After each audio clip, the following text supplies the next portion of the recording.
From 1950 to 1954, a junior senator from the rural state of Wisconsin became one of the most powerful and influential figures in US politics. In this program, we're going to use film from the archive to examine the rise and fall of Senator Joseph McCarthy.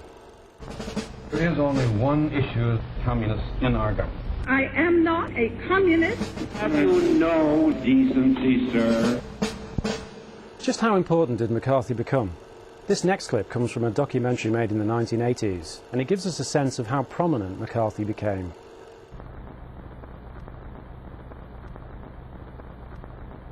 And at the head of the parade appeared this man, Joseph R. McCarthy, the junior senator from Wisconsin. Looking for an issue that would get him reelected, he seized on the fears of millions and launched the squalid campaign that became known as Mccarthyism.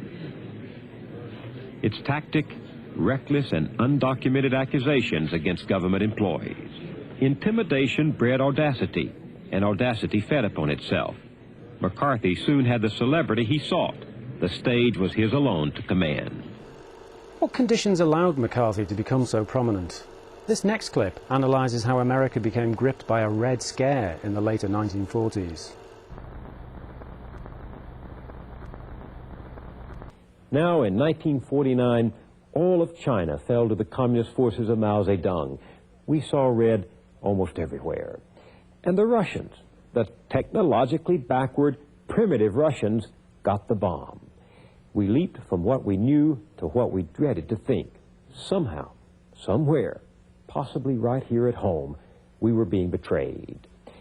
Insistent questions resounded in Washington. Who helped the Russians gain the secret of the A-bomb? Who lost China to the communists? Suspicions fell on fertile ground. There had been concern about communist spies even before the war. Now we learned in 1946 of a big Soviet espionage ring in Canada with possible links in the U.S. So Washington launched a wide hunt for security risks in government. The litany of people attesting to their loyalty became as familiar as once had been the Pledge of Allegiance to the flag. I am not and never have been a communist. I am not and never have been a fellow traveler.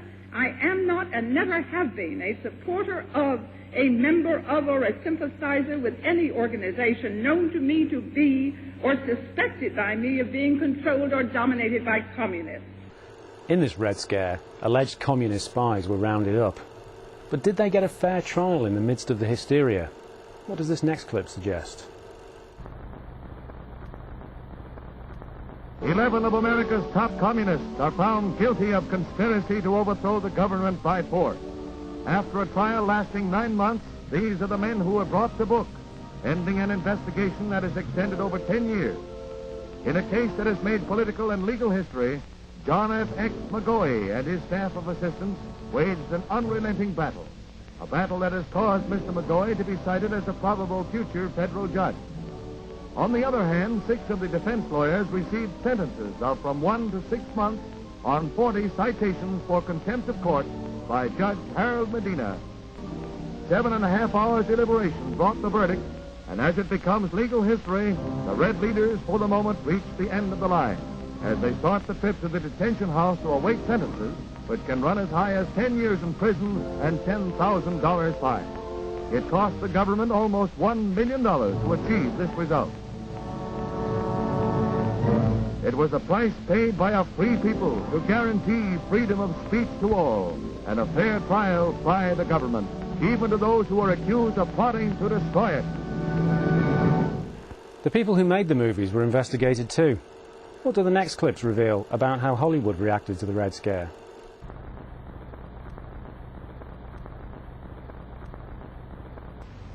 We will forthwith discharge or suspend without compensation those in our employ, and we will not re-employ any of the 10 until such time as he is acquitted or has purged himself of contempt and declares under oath that he is not a communist.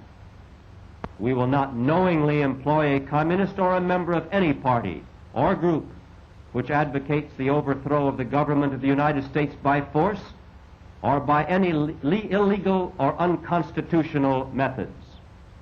We request Congress to enact legislation to assist American industry to rid itself of subversive, disloyal elements.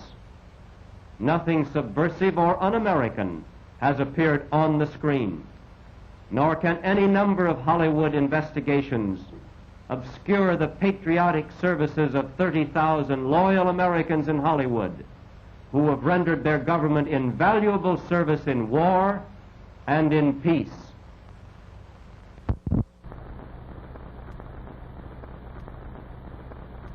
I personally, with all due regard to Mr.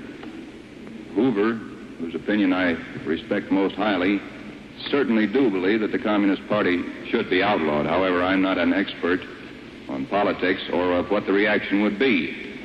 If I had my way about it, they'd all be sent back to Russia or some other unpleasant place.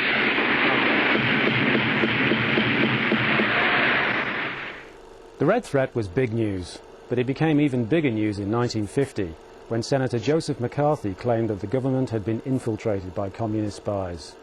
Here he is in action in a government hearing in 1949 and on a US TV program in 1952.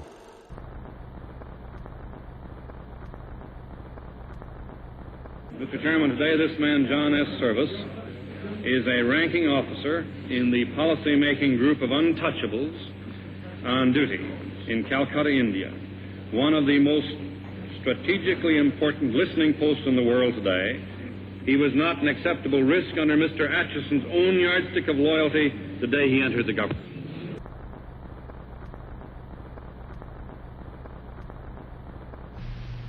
Mr. Huey, there is only one issue as I can see it.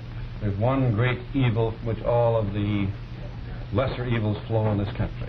The lesser evils such as high taxes, inflation, the absence of so many of the husbands, sons, and brothers in the service, and that is the suicidal, Kremlin-directed foreign policy, the extent to which it's controlled by communists in our government. So how did McCarthy operate? In this next clip, one of McCarthy's opponents gives us an insight into his methods.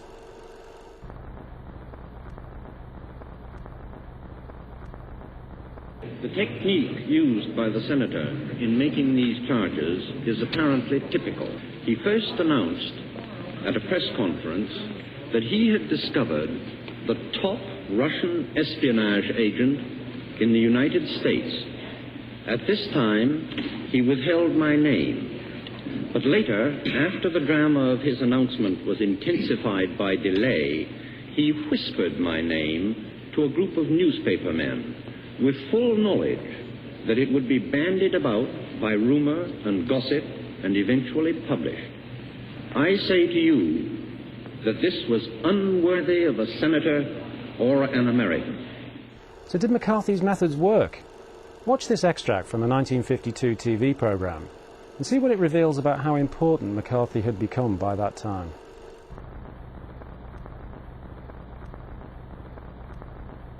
You are, of course, one of the most controversial figures we've had in the Senate in a long time, and you have the distinction of having coined a new word for the dictionary, namely McCarthyism. Now, how do you define McCarthyism, sir? Mr. Huey, I didn't coin the phrase. The Daily Worker originated the phrase. That was the first paper that used it. It's their phrase. We let them define it. Now, to them it means, of course, fighting communism. Or putting it the way one columnist did the other day, he said, apparently McCarthyism means calling a man a communist who is later proven to be one. Now, I'd like to just ask you this as one American. Have you had any regrets about any of the tactics that you've used in your fight on the State Department, sir?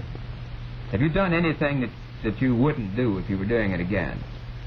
Mr. Huey, I think at times we should have hit much harder. I think we understated the number of cases. Take, for example, in the Jessup case. Originally I said Jessup was unfit to serve because he had too great an affinity for communist causes. That was the greatest understatement that I've ever made. Senator, it's been said that our Secretary of State's actions in the signing of the Japanese peace treaty indicated a very anti-Russian stand. Do you feel that there's been any change in the State Department since you first began your attacks on communists in the State Department. Mr. Talbot, I don't think they can change any more than a leopard can change his spots.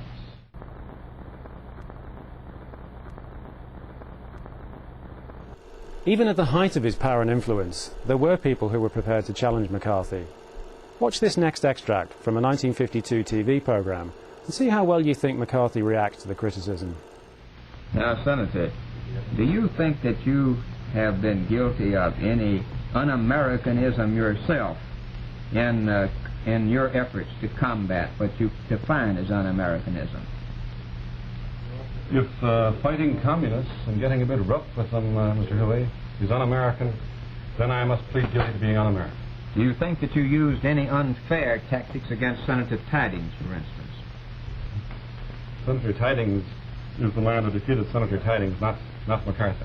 I noticed that Senator Tidings has offered you $10,000 if you will convict about 57 communists. Are you expecting to take him up on that offer?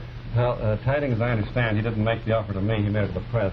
I understand he offered $10,000 if I would convict 57 communists before the 8th of February. Well, that's 10,057 is about $175 each.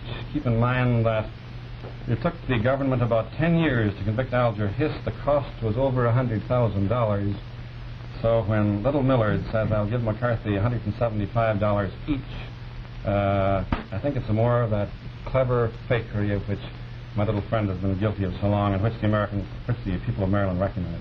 Senator, how about Senator Benton in Connecticut? Are you planning any action against Senator Benton, such as you took against Senator Tidings? I think it'll be unnecessary. Little Willie Benton, Connecticut's mental midget, keeps on. It'll be unnecessary for me or anyone else to do any campaigning against him. He's doing his campaigning against himself.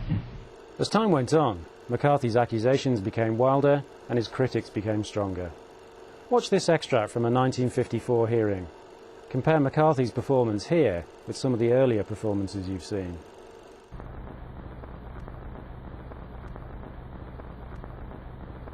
At this moment, Senator, I think I never really gauged your cruelty or your recklessness. Have you no sense of decency, sir, at long last? Have you left no sense of decency? So how do we make sense of it all? Here's an analysis of McCarthyism by US broadcaster Bill Moyers in 1984. Do you agree with his views? And do you think McCarthyism has any lessons for us today?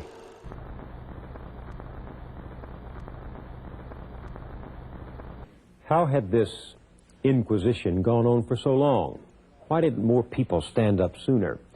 Well, after 4 years of total war against fascism, we found it hard to come down from the patriotic high of a righteous cause.